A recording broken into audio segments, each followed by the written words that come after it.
En el episodio anterior nos quedamos en describir y te prometimos describirte todas las funciones que es capaz de hacer la mitocondria.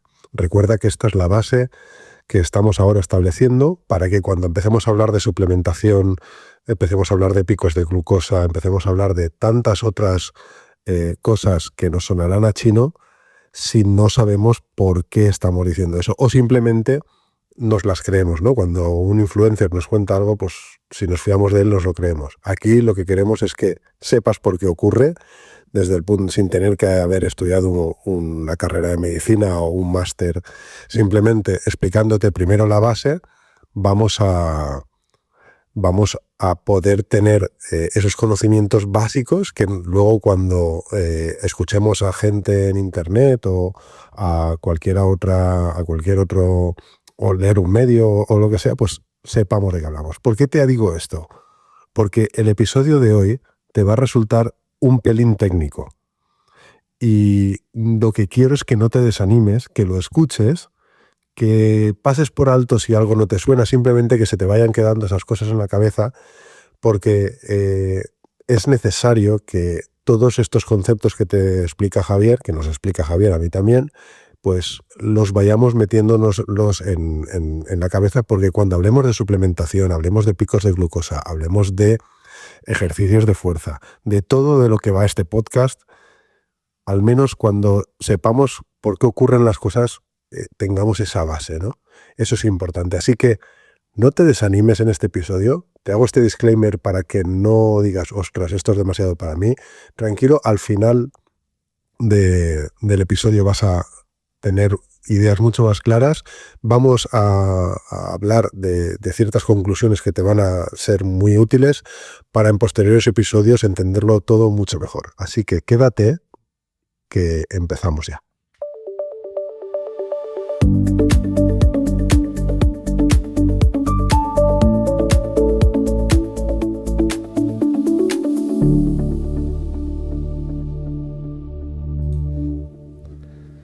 Bueno, ya estamos aquí en el episodio 2, donde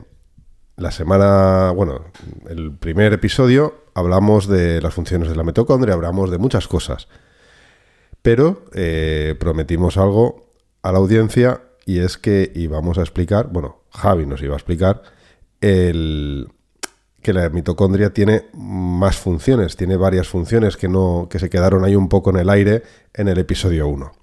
Así que, Javi, cuéntanos. Buenas tardes a todos, otra vez de vuelta. O noches o mañanas, porque nadie sabe cuándo escuchan estas, nosotros no lo sabemos. Estamos con las persianas bajadas, no sabemos si es mañana, tarde o noche. Nuestro leitmotiv y el título de este podcast es Mitos y Mitocondrias. Me gustaría centrarme hoy un poquito más en la mitocondria. También dijimos de la importancia que tenía la mitocondria. Me gustaría remarcar antes qué es lo que necesita una mitocondria para vivir y para producir. Vamos a hablar de las 10 funciones principales que tiene una mitocondria. Más o menos todo el mundo sabe que la mitocondria pues es su central nuclear, producir energía, pero es mucho más importante que eso, Juanjo, mucho más importante. Y para que mis mitocondrias estén bien, y para que mis mitocondrias pudieran duplicarse, sobre todo en los tejidos de alto metabolismo, como puede ser el músculo, necesita muchas cosas, varias cosas que lo normal, todos sabemos, necesita glucosa, ¿verdad? Uh-huh. La mitocondria. Pero si no tiene, puede funcionar con cuerpos cetónicos. Uh-huh. Necesita oxígeno también. Necesita ciertas vitaminas de B, como puede ser la tiamina, la riboflavina, la niacinamida, el ácido pantoténico, todos son del grupo B, B1, B3, B1, B2, B5, zinc, magnesio, manganeso, carnitina. Uh-huh. Me suena. Eso me suena, ¿verdad? Sí, el magnesio y el zinc y el manganeso también, ¿no? Pero la carnitina, hay mucha gente que cree que quema grasas tomando L-carnitina. Sí, ¿verdad? Bueno, ya hablaríamos de lo que supone la carnitina. También hay personas que se equivocan entre carnitina, creatina, creatinina. Hay muchas palabras parecidas. En este caso es la carnitina, ¿no? Los que se piensan que son los quemadores de grasa. Espera, vamos a cambiar el micro. Y lo vamos a poner así. Así, porque cuando me mires a mí, si no, como los micros son tan direccionales, perdemos audio. Vale. Muy bien, pues la carnitina, L-carnitina, podríamos un poquito hablar sobre la L-carnitina. Esto es una puerta que tiene la mitocondria para que puedan entrar las grasas y quemarlas dentro de la mitocondria. El problema es que normalmente todas esas puertas están ocupadas por nuestra L-carnitina natural. Una puerta. Vale, esto es como, por ejemplo, cuando el tema este del doblado de las proteínas, que es cuando en inmunología, cuando el antígeno se tiene que ¿sabes? Como que... Antígeno anticuerpo. Sí, correcto, decir, que es la llave, ¿no? Sí. ¿Eso es parecido? Es parecido. Es una puerta que está ocupada por mi carnitina y si yo tuviera 100 puertas en las cuales solo 90 estuvieran ocupadas por mi L-carnitina natural, pues si me suplementara o complementara con L-carnitina externa, esas puertas las podría abrir con esta suplementación. O sea, la L-carnitina es la llave que abre la puerta de la carnitina. Es la llave que abre la puerta de la mitocondria para que pueda entrar grasa y yo la pueda quemar. Uh-huh. Yo creo que gráficamente se puede ver así. Pero claro, la mayoría de las personas prácticamente siempre tenemos la L-carnitina prácticamente completa. Con lo cual suplementarse los no es fat mucho. burning, Sí. Estos tan famosos, pues es lo que decíamos en el episodio anterior de tengo una orina muy cara. Ahí ya empezaríamos a eliminar todo. Sí, hay bastante evidencia de que no funciona suplementarse con L-carnitina. Claro, por mi orina muy cara, por mi suplementación. El ácido lipoico, muy importante, ya hablaremos sobre él en la suplementación, uh-huh, a su debido tiempo, porque vamos a hablar de unos 50 o 60 suplementos. Pero antes de hablar de los suplementos, me gustaría que nuestros oyentes pudieran tener una idea global de por qué me estoy tomando esa suplementación y qué es lo que va a afectar en la mitocondria o en mi estado de metabolismo uh-huh, basal. Uh-huh. También la ubiquinona y nos deberíamos tomar también o utilizar antioxidantes, ¿verdad? Uh-huh. Bueno, esto es lo que necesitamos para que mi mitocondria esté saludable y pueda funcionar. No solo que tenga muchas mitocondrias, porque yo puedo tener muchas mitocondrias, pero no alimentarlas muy bien. Uh-huh. Vamos a hablar ahora de las funciones principales de la mitocondria. Ya hemos dicho que la función principal, y que todos sabemos, es la producción de energía. Es mi central energética, es donde entra, ya hablamos del piruvato, ¿verdad? Hablamos del piruvato en el podcast anterior, que es como entra la escisión de mi glucosa, uh-huh, el citosol de la célula. Hemos dicho que el citosol es ese líquido que rodea la membrana de las células eucariotas, uh-huh, que son nuestro tipo de las células animales y vegetales. Y una vez que entra mi glucosa, ¿por qué entra nuestra glucosa, Juanjo? Que lo dijimos en el anterior podcast. ¿Cuál es la llave para que en una célula entre la glucosa? La insulina. La insulina, sí, ¿verdad? ¿Ah? Bueno, pues una vez que tengo insulina, entra la glucosa en mi célula y esa glucosa va produciendo dos piruvatos. O sea, la insulina es la llave que abre la puerta de la célula. efectivamente, menos, ya dijimos, en el cerebro y en el glóbulo rojo, que no necesitan glucosa. ¿De acuerdo? No necesitan glucosa. No necesitan insulina para que penetre la glucosa. Aquí ya la tenemos dentro, se produce la glucólisis. No necesitan, perdón, he dicho yo una burrada. No necesitan insulina para que penetre la glucosa. Vale. Claro que sí.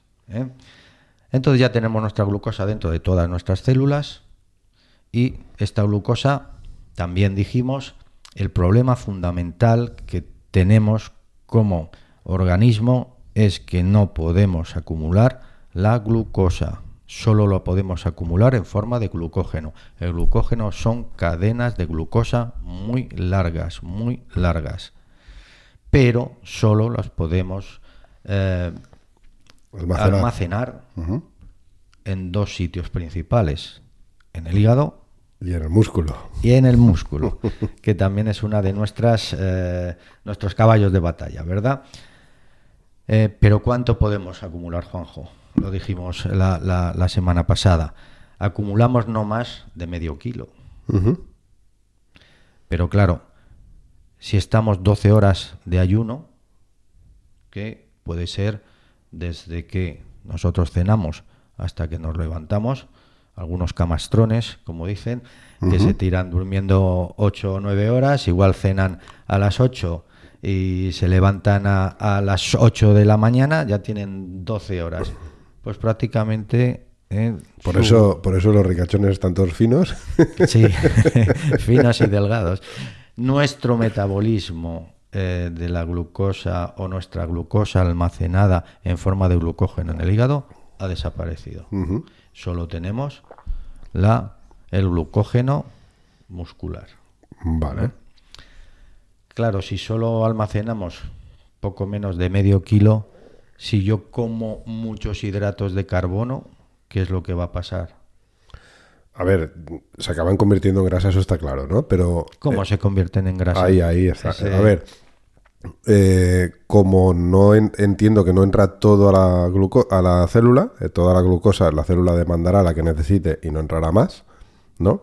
Y entonces habrá un proceso donde esa glucosa que no se va a producir en la célula, el proceso, quiero decir, pasará a formarse en grasa. Pero no sabemos... Sí. Mira, toda la glucosa que discurre en la sangre, esto es muy importante, si no se absorbe, si no entra en las células, ¿dónde va? Al riñón. Por eso los diabéticos, lo dijimos la semana pasada, los diabéticos como no tienen insulina o tienen una resistencia periférica a la insulina, los diabéticos tipo 2, que dijimos que la resistencia periférica a la insulina es que si necesitaban las células para entrar la glucosa de insulina, pues a lo mejor necesitan el triple de insulina para que entre. ¿Sí? ¿Qué es lo que pasa si no entra la glucosa? Se filtra por el riñón y empieza a aparecer lo que se llama glucosuria, glucosa en la orina. Un máximo tubular del riñón, que es la filtración del riñón, a unos 140, pues cuando sobrepasa esa concentración de glucosa en sangre, nos aparece en orina lo que llamamos glucosuria. Y esto es muy osmótica, atrae mucho agua y los diabéticos orinaban mucho.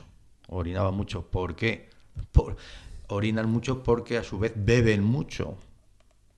Y como tienen un estado de hambre fisiológico, comen mucho, porque aunque tengan mucha glucosa no la pueden utilizar.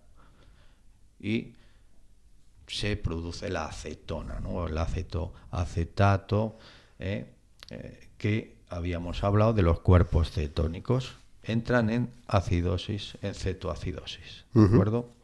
Nosotros, que somos normales, por lo menos tú, Juanjo, eres normal, no eres... normal no, o sea, no tengo diabetes. Normal fisiológicamente. Que yo sepa. No estamos hablando de tu capacidad mental ni de tus neuras.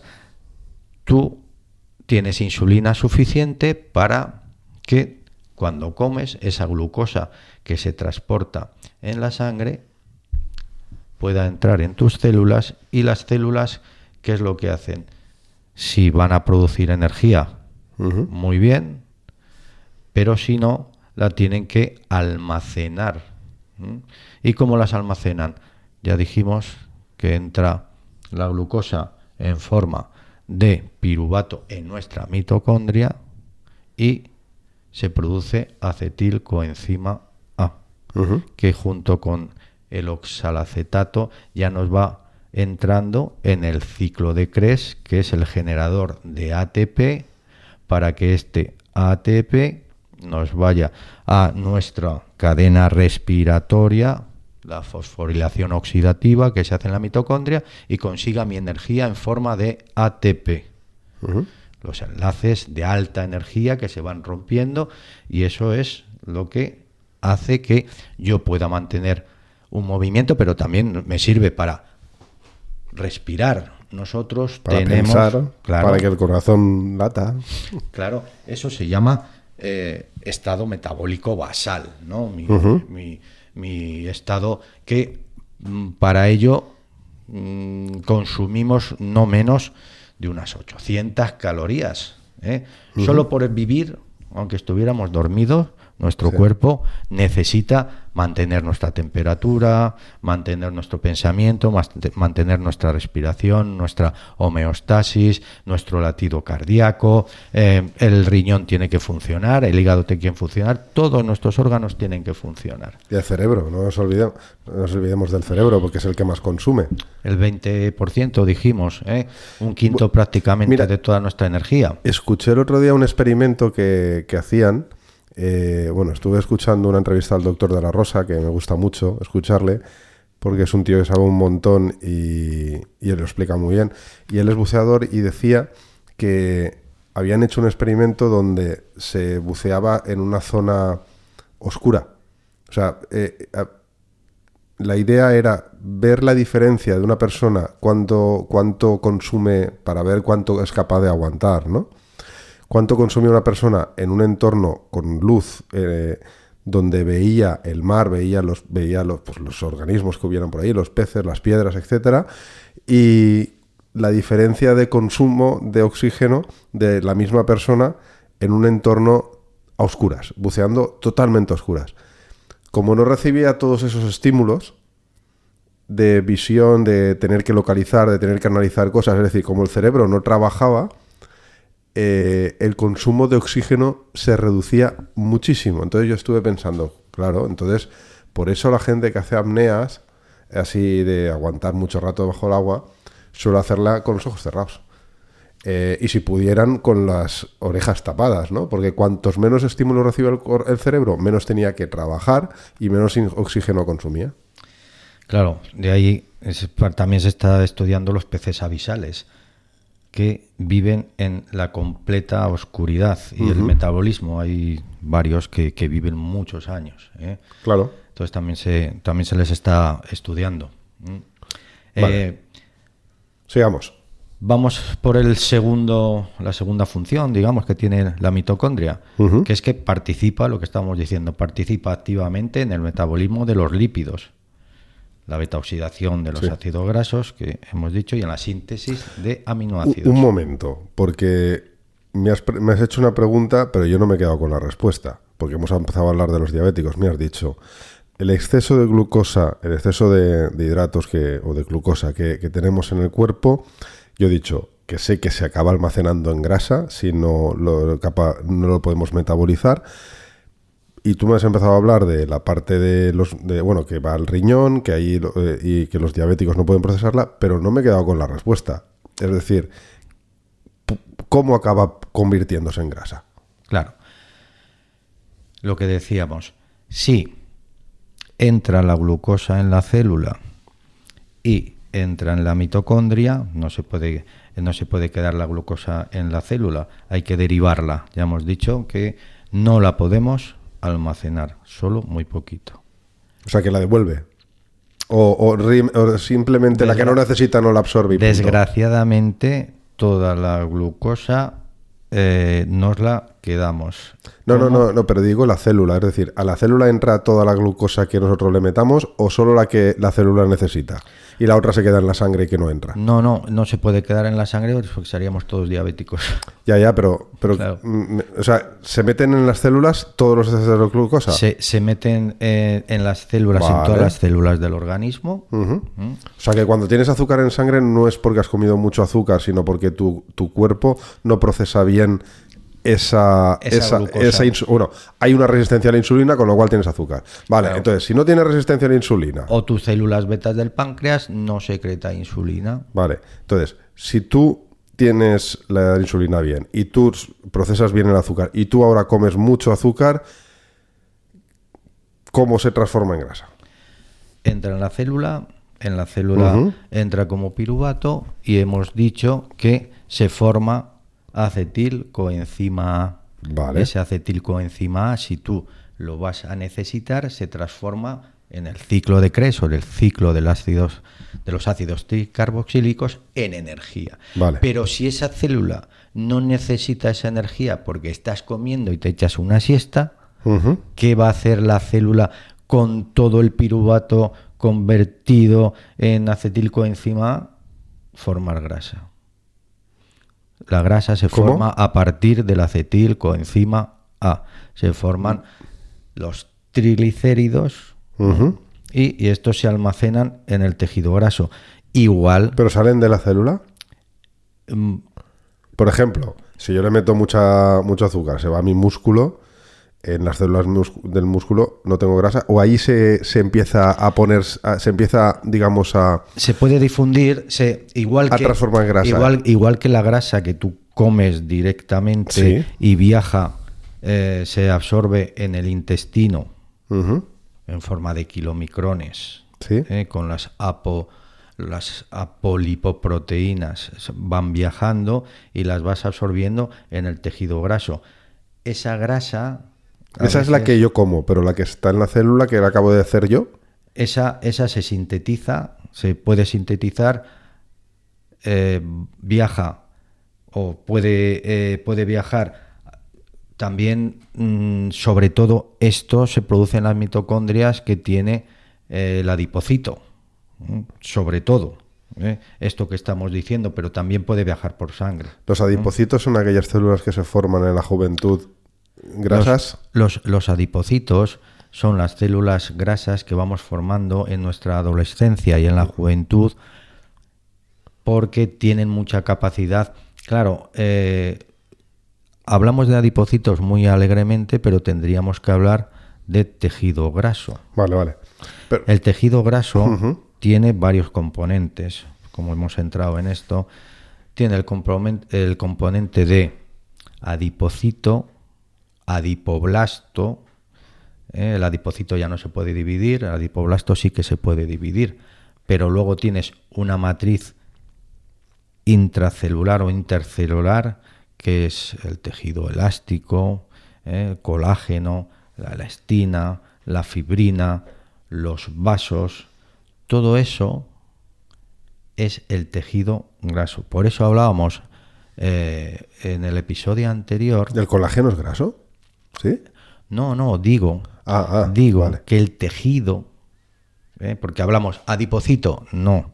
El adipocito es una parte importante del tejido graso, pero el tejido graso tiene adipocitos, adipoblastos, células del sistema inmune también, células inflamatorias, fibroblastos también, todo eso, un conjunto, células vasculares, Ujú.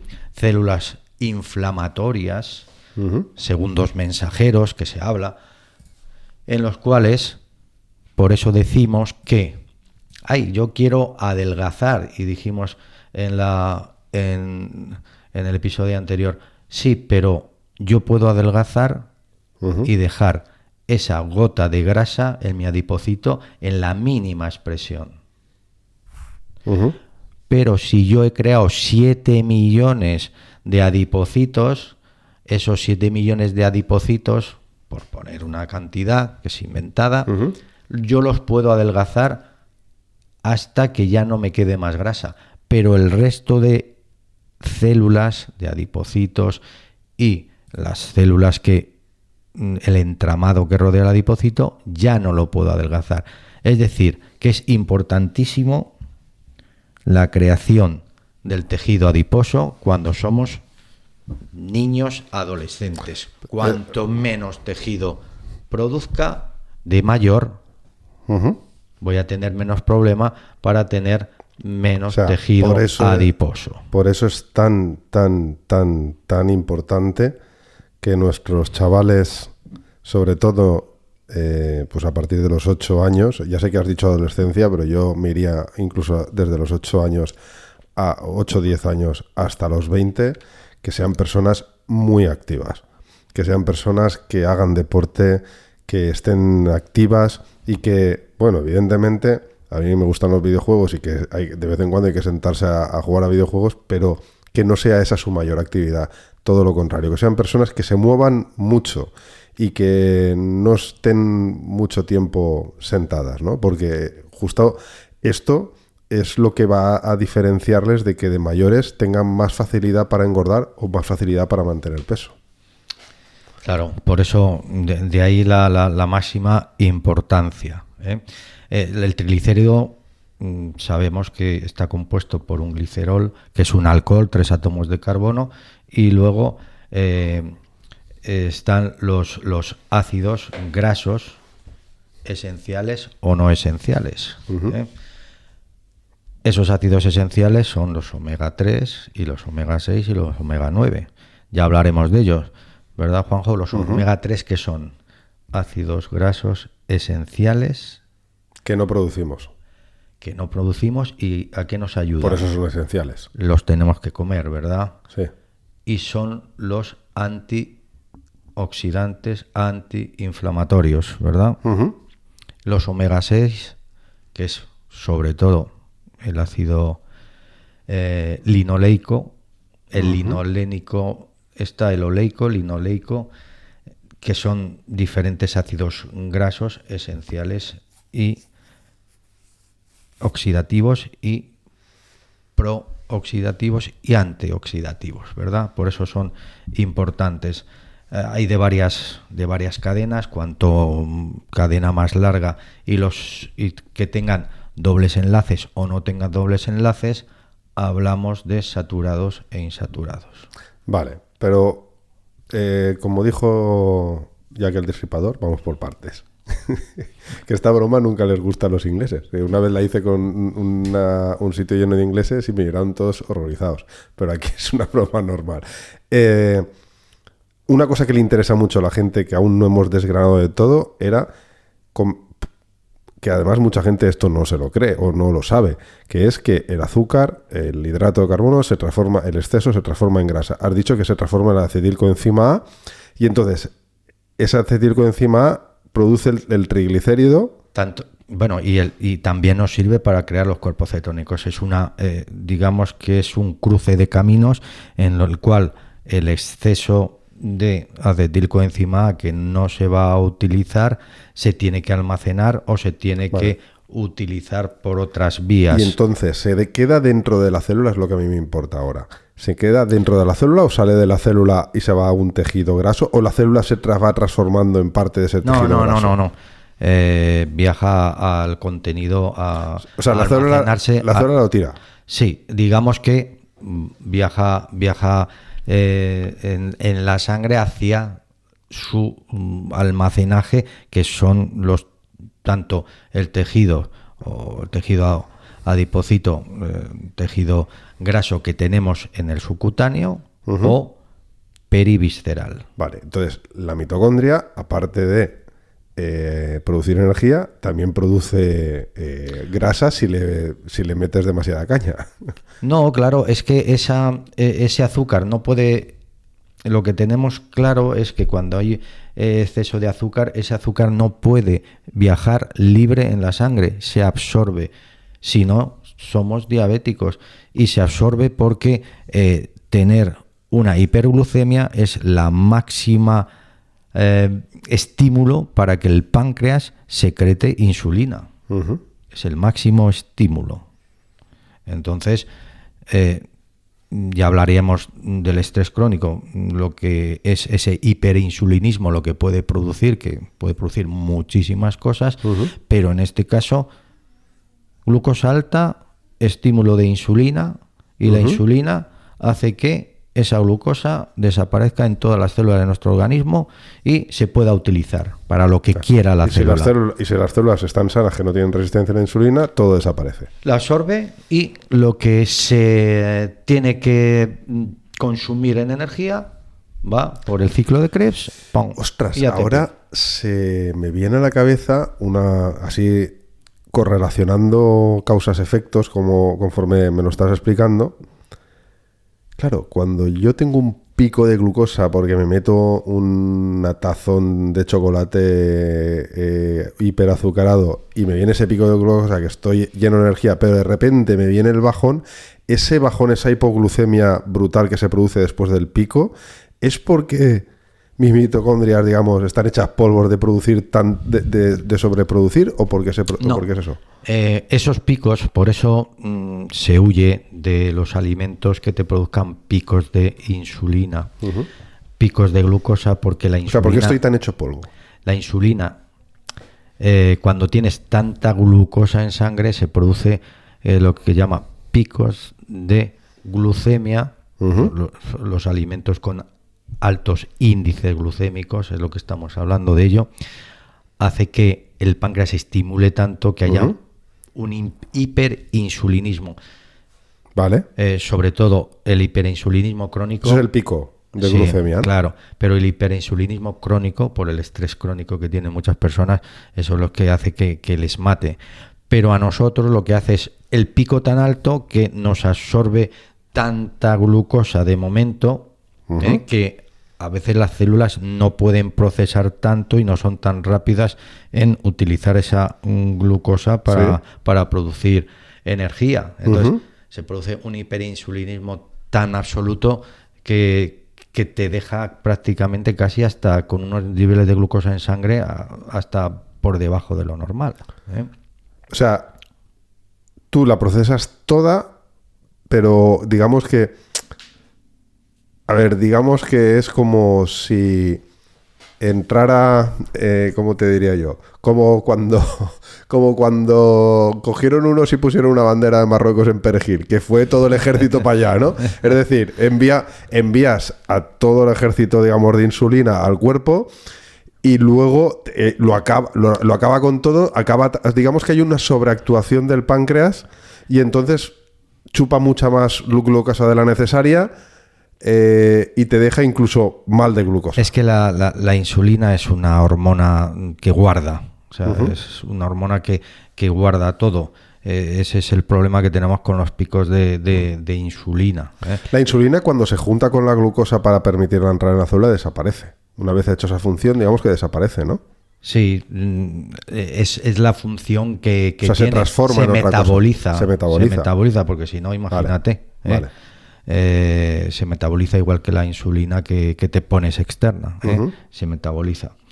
Eso es importante, que el hiperinsulinismo, y si es crónico, es el que nos mata, es nuestro asesino silencioso también, que es el que está relacionado con la hipercortisolemia, ¿no?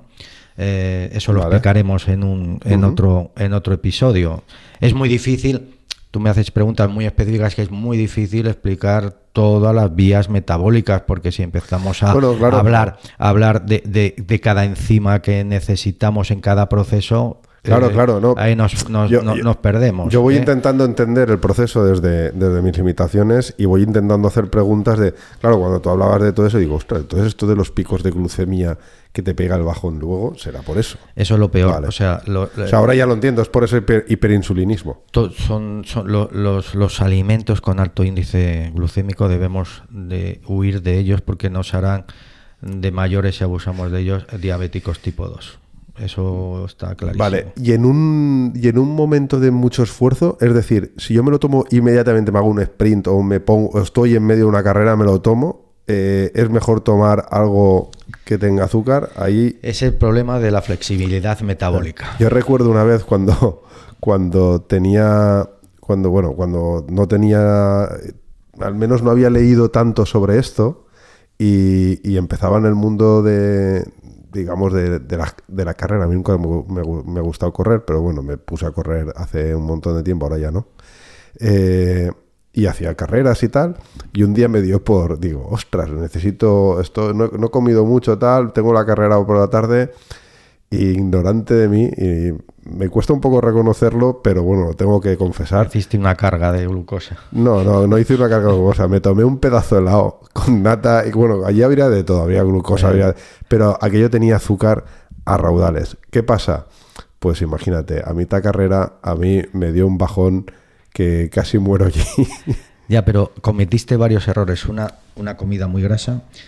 El helado que sería muy, muy, muy grasa, además grasas cis, trans. Bueno, la grasa sobre todo lo que hace es un retraso del vaciamiento gástrico. Uh-huh. Sí. Si lo que tienes en el estómago no lo vacías con rapidez, por mucha glucosa, no pasa a la sangre, porque para absorberse la glucosa se tiene que absorber en el intestino delgado. Bueno, eso también hace un poco la función de... Las proteínas también hacen eso muchas veces. Es decir, sí. En nutrición alguna vez dicen cuando te tomes la patata, tómatela con proteína, porque vas a tardar más en sí. soltarla al cuerpo y menos pico, aunque la patata nos quede pico glucémico si está asada o hervida. Claro. Pero vas a retrasar ese pico glucémico, ¿no? Claro, eso también es importante, pero si tú lo que querías era para eso, no vamos, no hiciste nada bueno. Una y no más. Claro, lo que se habla de la flexibilidad metabólica, que claro, tu metabolismo no es automático. O sea, utilizar grasas es muy lento. Ese es el problema que tenemos.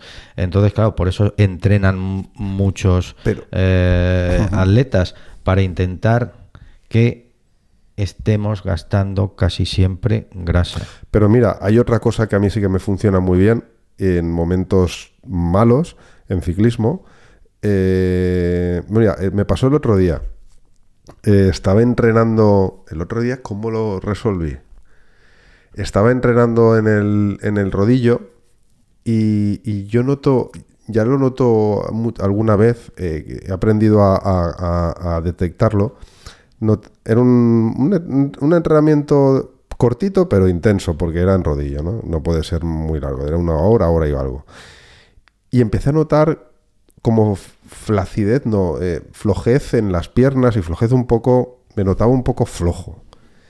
Y yo tengo de Crown Nutrition, que es una empresa de ahí de Navarra que hace alimentación deportiva, y tienen unas gominolas que básicamente es una gominola, que se ve que tiene, aparte de tener cafeína y tal, pero tiene azúcar y, o sea, está basada en azúcares simples para poder meterte ese chute. Y oye, a mí me funciona y me ha pasado varias veces. Sí, es un monosacárido, el monosacárido se absorbe rápido. La proteína, no podemos absorber proteína, absorbemos aminoácidos. Entonces, si te tomas proteína, primero se tiene que disociar en los diferentes aminoácidos que pueda tener la proteína. Esto cuesta energía y no es el rápido. No, lo decía por el tema del que comer azúcares simples, pero durante un esfuerzo o inmediatamente hacer un esfuerzo, igual ese pico glucémico y bajada no es tan evidente, ¿no? Hombre, no, porque lo estás gastando. El músculo necesita energía. Está demandándolo. Y es una energía rápida, porque ya digo que hay atletas que tienen mayor flexibilidad metabólica que otros. La flexibilidad metabólica dice de cuánto tardo yo o cuánto tiempo estoy consumiendo grasas y no tengo que consumir glucosa. ¿Sabes? Entonces, claro, la glucosa, si yo... ¿Cómo de rápido proceso las grasas, no? ¿La flexibilidad metabólica es eso? Es cómo utilizo mis diferentes vías metabólicas para producir energía. O sea, cómo el cuerpo es capaz de ir cambiando de uno a otro, ¿no? Claro. Es decir, si por ejemplo haces un ejercicio de sprints y aeróbico, ¿vale? Que es como mi cuerpo utiliza los diferentes sustratos energéticos que tengo. Y si ya tiene que tirar de las proteínas, estamos muertos, claro.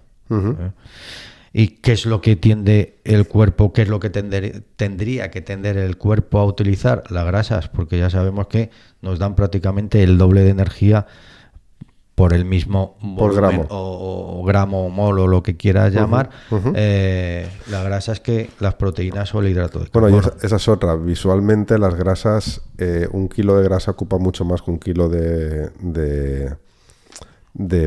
músculo. Quiero decir, ahí también vemos por qué cuando aumentas algo de grasa es mucho más visual que cuando aumentas kilos en músculo. Claro, bueno, y además como lo acumulamos, ¿no?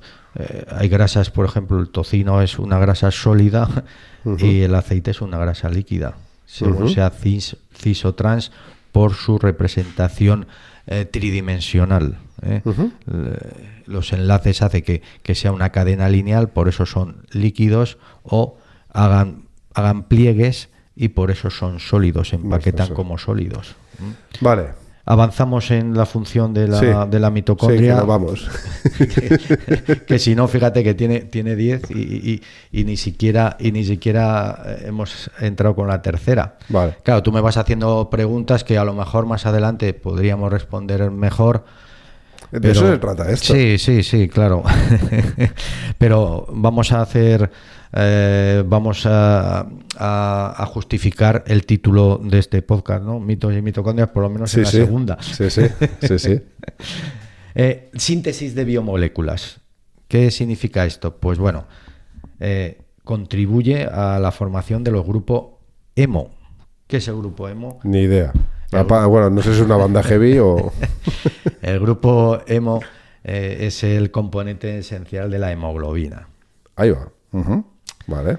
Y por consiguiente también de la miohemoglobina que almacenamos en el músculo. Que esto necesita hierro, sobre todo. También en la síntesis de grupos hierro-sulfuro ya hablaríamos. Esto es más todo complejo. Eso también en la mitocondria. Y vale. del ácido fosfatídico, que también podríamos hablar cuando hablemos de la suplementación, ¿verdad? Claro, ese tiene un nombre fosfatídico. Tiene un nombre. Tiene un mal nombre. Igual que la tía de Drácula que has hablado antes, que es la tía Mina, porque era Mina la mujer de Drácula, pues la tía también de Drácula. Si no lo digo, reviento. Podríamos cerrar esto ya. Vale. Y otras funciones muy importantes, que ya hablaremos mucho sobre ella, y igual han oído nuestros oyentes, la señalización celular. O sea, los segundos mensajeros, esto es muy importante de la inflamación, muy importante. ¿La señalización celular son enzimas? Son moléculas, no tienen por qué ser enzimas. Enzimas son catalizadores. Sí, un catalizador, por eso también lo he casado un poco. Claro, estos son moléculas que actúan como segundos mensajeros para comunicarse las células entre sí. Un momento, porque igual hay gente que nos escucha que no estudió biología porque estudió en Bupico, ya sabemos el tipo de edad, ¿no? Bueno, estamos hablando la edad que tenemos, estamos hablando de antienvejecimiento. Bueno, una enzima es una molécula que hace catalizador. ¿Qué es un catalizador? Pues alguien que acelera un proceso, es decir, digamos, es como echarle carbón al fuego, ¿no? Claro, ¿vale? Es que si no, la glucólisis, en vez de hacerse rápido, igual tardaríamos 5 minutos. Vale, son esenciales para muchas cosas, claro. para que se hagan reacciones. Por eso nosotros tenemos una temperatura determinada, ya lo dijimos. Una de las cosas más bonitas que me han dicho a mí en mi vida era que yo era la enzima del grupo. Eso me lo dijo un entrenador de natación. Estaría enamorado de ti. No, bueno, es un señor muy mayor ya. Pero hablando de... Porque yo decía, bueno, hablando del rendimiento y tal, y decía, ostras, no sé si continuar, tal. Me decía, no te puedes ir. no te puedes ir porque tú eres la enzima del grupo. Digo, ¿cómo? Y dice, sí, tú eres el que lo dinamiza, el que no sé qué. Y me digo, ostras, qué cosa más bonita me han dicho. No la entiende todo el mundo, pero... No sería que estabas encima de todos. También, también. Que igual el hombre tampoco sabía lo que era una enzima. Sí, este lo sabía. Bueno, pues por eso hablamos que nuestro cuerpo es...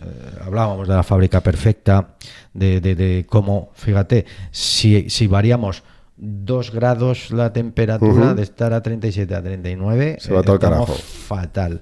Bueno, pues las enzimas tienen que estar en su temperatura adecuada. Pero esto estamos hablando de metabolitos que se liberan, y ese lenguaje celular, que es muy bonito también. Las células se comunican con segundos mensajeros, y ahí envían órdenes de mucho calado.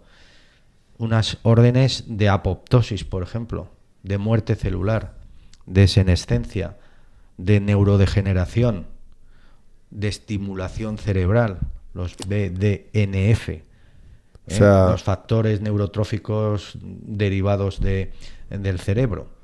Esos son importantísimos. O sea, que ahí, por ejemplo, en problemas como el cáncer es vital, vital. Entonces, de la palabra... Ahí cuenta mucho, ya hablaremos cuando hablamos de la senescencia, ¿no? que Por eso. está muy de moda, pero la mitocondria es esencial en muchas rutas, en muchos segundos mensajeros. Ya hablaríamos de las JNK, ¿verdad? Son muy importantes, de varios del SAPS. Los segundos mensajeros son el lenguaje intercelular, es apasionante y es muy importante para el antienvejecimiento. Vale. Y eso lo hace la mitocondria también. ¿Qué más? Es probable que esto fuera muy desconocido. La homeostasis del calcio. La homeostasis del calcio. Participa en la regulación de los niveles de calcio. No solo en el organismo es la calcitonina, es la vitamina D. Sin una buena salud mitocondrial no tendríamos una participación del calcio en todas las células, que es crucial para muchas funciones celulares, el calcio. Esto también lo hace nuestra querida mitocondria. La regulación hormonal. Son muy importantes para la producción de hormonas esteroideas, como los estrógenos y la testosterona. No solo estas se producen en la que tendríamos que hablar del eje hipotálamo, hipófiso, adrenal, que también lo tendríamos que tratar, donde se produce el cortisol, ¿no? Pues la mitocondria hace que la producción de hormonas esteroideas, estrógeno y testosterona, sea importantísimo. No solo ya sabemos dónde se producen las hormonas sexuales, ¿verdad? En este caso en el testículo también, pero la suprarrenal también produce testosterona. Por eso tumores de la corteza suprarrenal hace que algunas mujeres se puedan incluso transformar en hombres por la producción exagerada de testosterona y de dihidroepiandrostendiona, que es un precursor de la testosterona, un paso intermedio. Eso es muy importante. No solo el eje hipotálamo, hipofisario suprarrenal, sino que en todas las mitocondrias de mi organismo se produce esto. La respuesta inmune, importantísimo también. Tanto innata como la respuesta inmune que tenemos de por sí, como a la respuesta de los virus, sobre todo. La apoptosis, ya hemos dicho, que están involucradas en el proceso de la muerte celular programada, que es la apoptosis. La apoptosis. Muy importante. Interacciones con otros orgánulos. Ya habíamos dicho la importancia que tiene el retículo endoplasmático, ¿verdad? formando las MAMS, que son microdominios de la membrana del retículo endoplasmático y el plegamiento de las proteínas, que si no se produce este plegamiento de las proteínas, se acumulan y esto puede hacer que se oxiden muchos de nuestros tejidos que tenemos y acelera el envejecimiento. Uh-huh.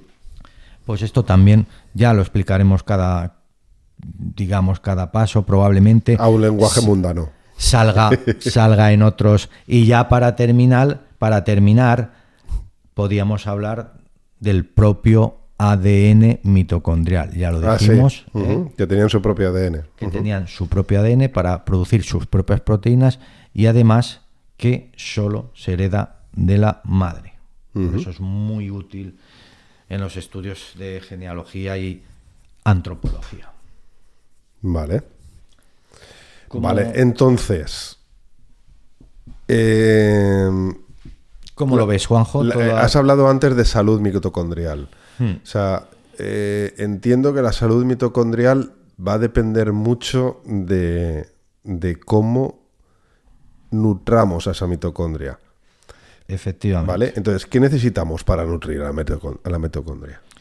Bueno, pues creo que lo hemos dicho al principio, todo lo que necesita una mitocondria para alimentarse, la glucosa, los cuerpos cetónicos, o sea, todo esto era... Eso hemos dicho. Vale. Pero además también la mitocondria necesita diferentes... Hemos hablado sobre todo del grupo de las vitaminas B, también necesitan melatonina para funcionar. Hemos dicho, bueno, pues hemos hablado de la tiamina, la vitamina B1, Bueno, B2, has hablado de dos antagonistas, B3. según yo, ¿no? Pues es decir, antagonistas tampoco. Pero, por ejemplo, cuando tú... la vitamina D inhibe la síntesis de melatonina y al revés, ¿no? Sí. Vale. O sea, que son diferentes momentos del día. Claro, hay tres momentos fundamentales en cuanto a la melatonina por nuestros biorritmos. Pero también necesitamos, hemos hablado, vitaminas del grupo B, el ácido lipoico, selenio, que vale. Mucha gente dice, ¿para qué sirve el selenio? Pues si no tenemos selenio, las mitocondrias no funcionan. El manganeso, la vitamina E.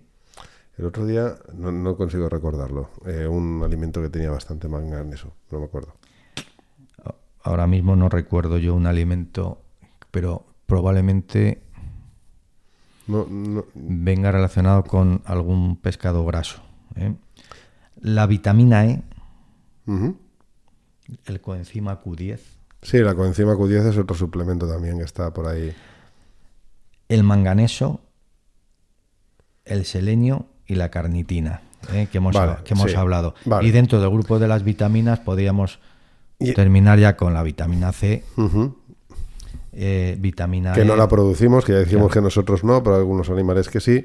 Ya sabemos que tenemos vitaminas hidrosolubles y vitaminas liposolubles. Sí. De ahí la importancia de, si tomo una vitamina liposoluble, me puedo intoxicar porque la puedo almacenar en mi tejido adiposo. Eso es muy importante. La A, D, E, K son proteínas liposolubles. Sí, la vitamina D normalmente te la tienes que tomar si te suplementas con ella con alguna comida que tenga grasa. Y el resto son hidrosolubles, por lo cual es más difícil intoxicarse crónicamente. Vale. Has hablado de la salud mitocondrial y solo, o sea, ¿estamos hablando solo de la nutrición de la mitocondria o hay algo que influye también en la salud mitocondrial? O sea, porque lo que quiero que los oyentes tengan claro es que para tener un buen tratamiento anti-envejecimiento es importantísimo que nuestras mitocondrias estén sanas. Y para que estén sanas, aparte de nutrirlas con todo esto que acabas de decirnos, ¿hay algo más a tener en cuenta? Bueno, ya hemos hablado que si tú no estás bien nutrido, no estás sano, ¿no? Hemos hablado de todo lo que necesita nuestra mitocondria para estar sana, todo el alimento que le tenemos que dar y sobre todo que ese oxígeno que no es capaz, que ya dijimos, en el episodio anterior, ese 2% de oxígeno que no es capaz de reducir, digamos, y que produce esos superóxidos, ese ion hidroxilo. Eso, si no somos capaces de gestionarlo, nuestra mitocondria va a sufrir el estrés oxidativo. ¿Cómo se gestiona eso que has dicho? ¿Cómo se gestiona bien eso? Sí, ya lo dijimos ya en el episodio anterior, porque tenemos nuestra citocromo oxidasa, que es una serie de enzimas que nos hace que todo eso que nos oxida, ese electrón que tenemos disapareado, que reacciona con cualquier cosa, eso hay que intentar aplacarlo, hay que intentar tamponarlo. Pues nos lo hace nuestro glutatión deshidrogenasa. Vale. Qué frase bonita, si quieres, para terminar. ¿Cómo que para terminar? Ah, bueno, llevamos 53 minutos. ¿No? Yo iba a continuar. Yo es por no aburrir. Una frase bonita que podíamos dejar: nuestro glutatión deshidrogenasa es nuestro reductor multidisciplinar que es capaz de suicidarse él mismo para conservar la vitamina E, porque es más importante tener la vitamina E que la propia glutatión deshidrogenasa.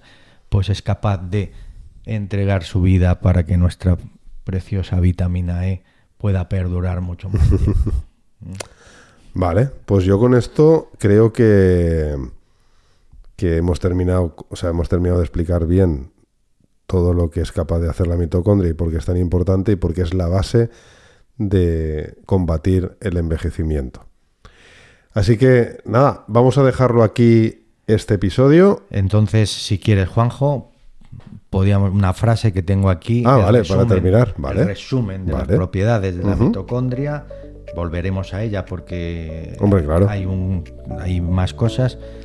Incluyen su papel como central energética para producir ATP mediante la respiración celular. Es un concepto importante, respiración celular, fosforilación oxidativa, que tiene una doble estructura de membranas con sus crestas, que tiene su propio ADN y ribosomas. Ahora, perdón.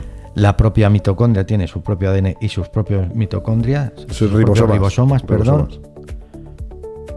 Y esto es una cosa que no habíamos dicho: su capacidad de dividirse independientemente. Sí, eso lo dijimos. Por fisión binaria. Que es lo que dijiste hoy, fisión binaria. Sí. La participación en procesos tan intrigantes, podemos decir, como la apoptosis, la muerte celular, la termogénesis, muy importante, mantener nuestra temperatura, el almacenamiento de calcio y el metabolismo de los lípidos. Eso es el resumen. Creo que si nos quedamos con este pequeño resumen, podremos entender lo que es la mitocondria, la salud mitocondrial y el alimento que necesita una mitocondria para estar saludable. Muy bien, pues vamos a intentar en este podcast dar todos los tips que hagan que esa nutrición, que esa mitocondria se mantenga lo más sana posible. Y así nos quedamos hasta el siguiente episodio. Nos vemos. Muchas gracias a todos. Nos vemos, Juanjo.